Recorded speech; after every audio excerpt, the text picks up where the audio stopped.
Certes, c'est des gens qui ont gagné beaucoup d'argent avec les trafics de tout genre au nord du Mali, mais ça suffit là. Ça suffit un moment. Ça ne peut pas continuer comme ça. L'AES, c'est une confédération. Et la confédération AES a des piliers clés. Et parmi ces piliers, nous avons le volet diplomatie. Ce qui veut dire que nous avons une position commune à l'endroit du monde extérieur. Et Tebboune, tu fais partie de ce monde extérieur. Tu n'es pas membre de l'AES. Même position qu'on doit avoir contre Ouattara, c'est la même position qu'il faut avoir contre Tebboune. Il faudra adopter la même position contre Talon, même position contre lui, Tebboune. Même position contre Tinubu. Il faut des positions comme ça, des positions très fermes. Il dit qu'il a...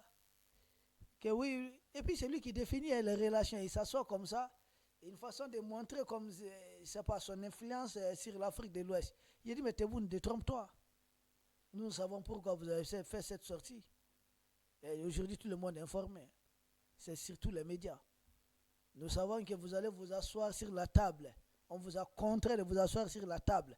Washington vous a contraint de vous asseoir sur la table de discussion avec les Front Polisario et le Maroc. Et puis cette table ronde aura lieu à Madrid, l'ancienne puissance coloniale du Sahara, qu'on appelle Sahara occidental, le Sahara marocain.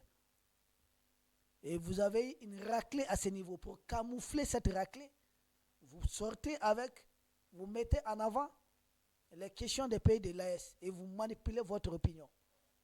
Oui, vous pouvez manipuler votre opinion, mais vous ne pouvez pas nous manipuler.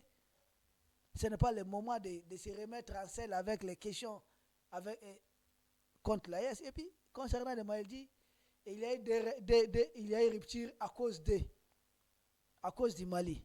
Moi, j'ai dit à Tebboune, le Mali a envoyé un avion attaquer l'Algérie ou bien le Mali a envoyé des unités attaquer l'Algérie. Jamais. Il y a des groupes armés qui attaquent l'Algérie qui sont soutenus par le Mali? Non.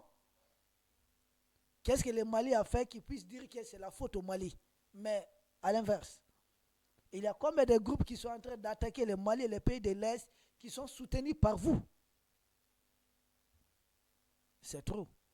Il a avancé des raisons selon lui. Premièrement, il dit, ouais, c'est le Mali en refusant l'accord d'Alger, parlant d'ingérence dans les affaires internes du Mali, que c'est ça la principale raison pour laquelle il y a cette rupture. Je dis, mais Tebboune, au moins il faut respecter les gens. Tu dis, l'accord d'Alger, c'est pour les Maliens, non? Quand les Maliens disent, l'État malien dit, je n'en veux plus. Mais c'est une raison de rupture de quoi que ce soit. Dans ce cas, l'accord d'Alger, là, c'est toi-même.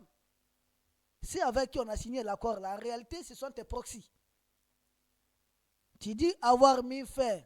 La rupture, c'est parce que le Mali a mis fin à l'accord d'Alger. L'accord d'Alger, là, le contenu, c'est quoi? Le contenu de l'accord d'Alger, c'était de permettre à un groupuscule de gens de contrôler politiquement, militairement, économiquement 2/3 du territoire malien. On a signé ça à l'époque des démocrates, là, le couteau sous la gorge. Vous, est-ce que quand nous on vous a fait signer l'accord de paix Maroc-Algérie pour mettre fin à la guerre des sables ici à Bamako, est-ce que c'est ce genre d'accord qu'on vous a imposé? Et vous le faites, vous avez profité du moment de la faiblesse du Mali pour faire signer un accord bidon qui offre les 2/3 du territoire malien à l'Algérie. C'est ça la réalité. C'est une trahison. Vous nous avez poignardé dans les dos. Et c'est inadmissible. Accord d'Alger où on dit que des groupes armés quelques groupes armés pourront attribuer des marchés au nord du Mali. Attendez, vous êtes sérieux? Chez vous, vous êtes d'accord que les groupes même les groupes séparatistes là, les Kabyles et autres là, puissent attribuer des marchés? Mais pourquoi vous voulez faire ça au Mali?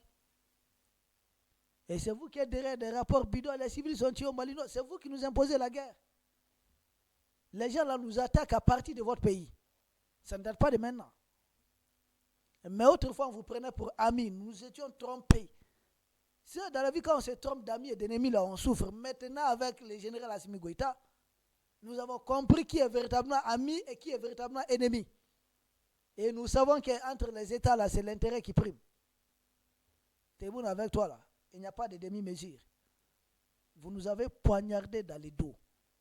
Vous dites, ah, il y a une rupture parce que le Mali a refusé l'accord d'Alger. Mais l'accord d'Alger, c'est l'accord de partition du Mali. Et c'est un accord qui nous permet nous-mêmes de financer la partition de notre pays. Un accord qui nous permet de recruter des militaires pour les camps ennemis, les former, les financer. Et nous-mêmes, dans cet accord, dire qu'on va abandonner les positions au nord. Attendez, vous êtes sérieux? Vous pensez que le général Assimi Goïta va accepter des choses comme ça?